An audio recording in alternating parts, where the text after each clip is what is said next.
is called Relatively Superior. Relatively Superior, Nancy Zhang.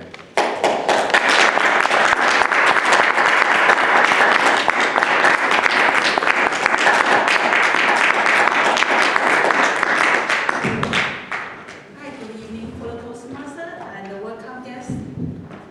How many of you know Albert Einstein's theory of relativity? Albert Einstein's theory of relativity. Only you? No, yeah. Oh, okay. How many of you believe it's true? Yeah. Okay, good, interesting. Okay, when I was a kid, I was not impressed by the theory of the relativity. Let me tell why. Living in Wuhan, one of the 4 hottest cities in China, in summer, where the temperature sometimes exceeded 40 degrees, so I used to hold a fan and wave myself, then it made a blow of air, so it cooled me down. And then my physical teacher told us that phenomena of such things are relative.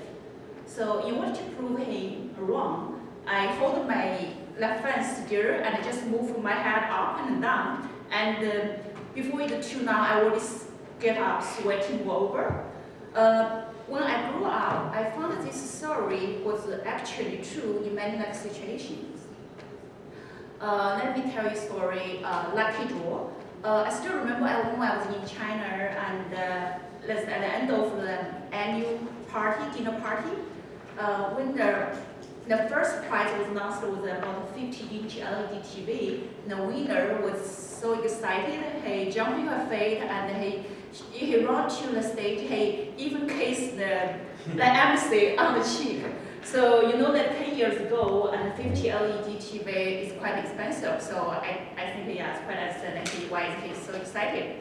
In the following year, and the company made a big profit. So the management decided that everyone should get a prize, which is equivalent of about 500 Canadian dollars. But however, the idea of everyone get a prize, which was not well received, because people said, oh, well, everyone wins, how can win when nobody is losing? So from this experience, I learned it's not what our joy is not determined by how much we gain, our opposite gain. It has a lot to do with how much we win relative to others. A last story I want to share is about a bunch of young graduate people for a small reunion after graduated. And during the dinner, the people trying to use the different small little things such as the car and car keys and their business card, the purse and the cell phone, try to indicate the status. So let me tell you how the shoe during the dinner, how the president the things in a little way in starter and cash way. Business card. Here's Rob is coming, and he handed out his business card. Oh wow, he's general manager, and she's a director. Look at me. Oh, I'm just a manager on this card. So I think everyone at the dinner tried to scratch their head and look left and right. Who is trying to figure out who is big on the title. And then another thing is like the car key. And Lucy was late, and she comes complaining, who picked up this restaurant? It was so damn hard to find a parking lot. And when she's talking about this, she said that, and she played with the car key on her hand. Wow, BMW key. So we're surprised. Look at it, she got a BMW. And so during this meeting, I can believe it or not, the competition was quite intense, and everyone just tried to figure out was very anxious to find the answer to one question: who do I measure? So perhaps you could relate to these two stories somehow, but this recall me, my physics teacher told us all is relative. Yeah, all is relative. We are either, there's no middle way. Either we are relatively superior or relatively inferior. I think one's happiness comes from others' one success comes from another's failure, and one fortune must come from another's misfortune.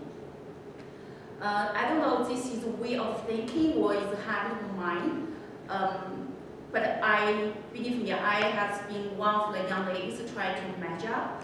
I have been living in a constant fear to losing the games. I've been struggling myself so hard, try to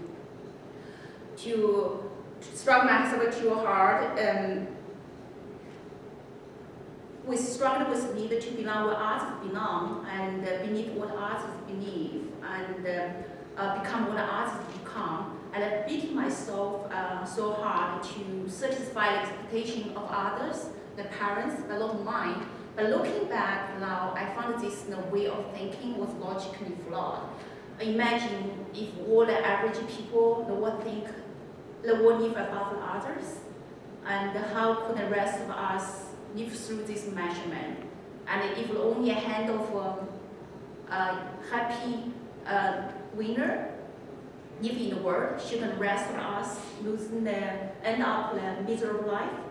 So I just wish to convince you the theory of relativity was wrong. It's more wise and practical to live the best version of yourselves. No comparison, but be competent. Thank you.